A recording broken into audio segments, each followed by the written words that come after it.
Hi, Claude here, and welcome to Adoption Crafts.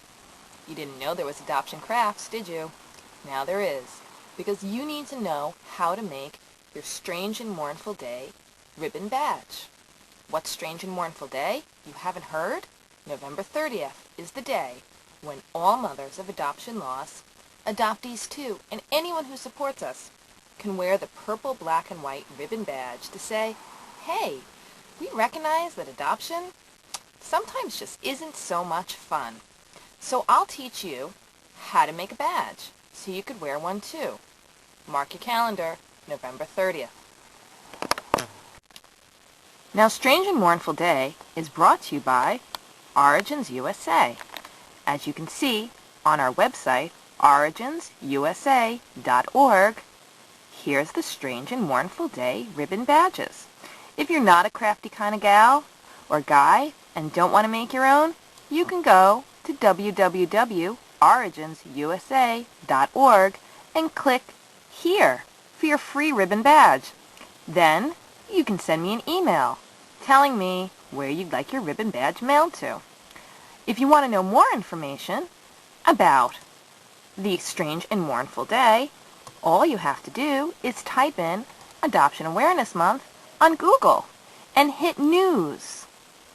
Then you can go to the first one, which says National Organization Response to National Adoption Awareness Month, and read all about it on our press release on PR Leap, which will also tell you how to get a ribbon badge.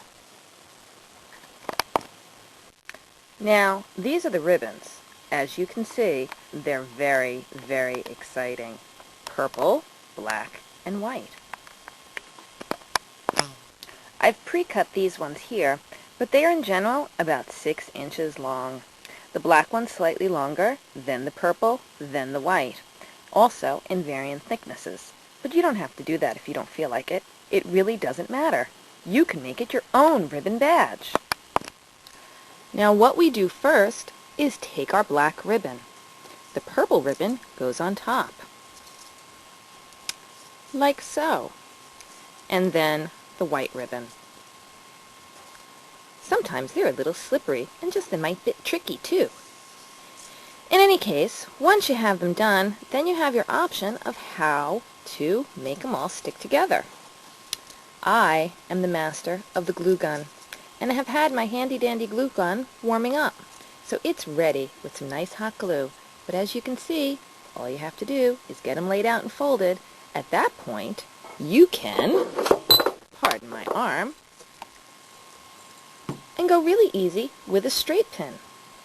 Go from the back. You want to make sure that you're going through all your ribbons so they stay together.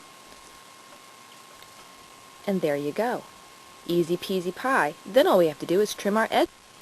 The other option is to use a safety pin. Safety pins are nice because then you don't have that nice little pokey edge, which might get to you or someone else when they give you a hug. Safety pins can be applied the same way, but what we're going to do now is do the hot glue. If you would order a ribbon badge, which is really not an order but a request, from Origins USA, this is exactly the same kind of ribbon badge that you'll be getting. So what I'm going to do now is just kind of guesstimate where the pin is going to go. And put a little dot of glue here. Let's see if I can do this without burning my finger. I always burn my finger. And a little dot of glue there. Oh look, it's on my finger. This is when I say ow. And then we stick the white ribbon right smack in the middle of the purple ribbon. Ta-da! Take off those pesky. Now we do the same thing with the purple ribbon on top of the black ribbon that we did with the white ribbon. So once again, got my glue gun. This time it's easier because the purple ribbon is not as thin. Couple of little squirts of glue and right smack in the middle of the black ribbon.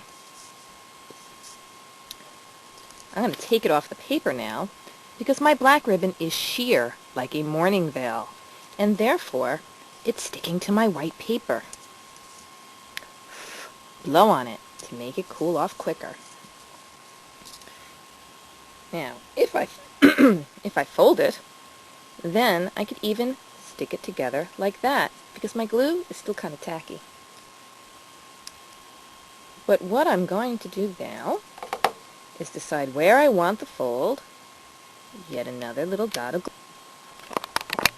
The last thing we're going to do is just trim those final edges so that the ribbon badge looks nice and pretty. What I do is I start out with the white one, get a nice angle, clip it, purple one about 1/4 of an inch down, and then the black one just a little bit behind that. And then on the other side, the same thing. White's nice and off, purple, and black. Brush away the sneebles, and there you have it. A Strange and Mournful Day ribbon badge. Wear them with pride. The other thing that some moms are doing are using an earring in the middle of their ribbon badge. You can use an earring that's the birthstone of your child that was lost to adoption.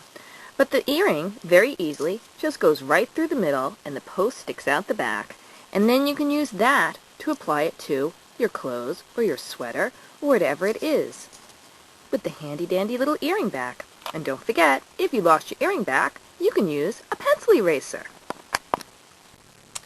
I want to thank you for coming to Adoption Craft Time. And please, feel free to make and copy as many ribbon badges as you'd like and wear them with pride on November 30th, National Strange and Mournful Day, because the foundation of adoption is lost, and so the last day of Adoption Awareness Month should be a day that we're reminded of that loss. Bye.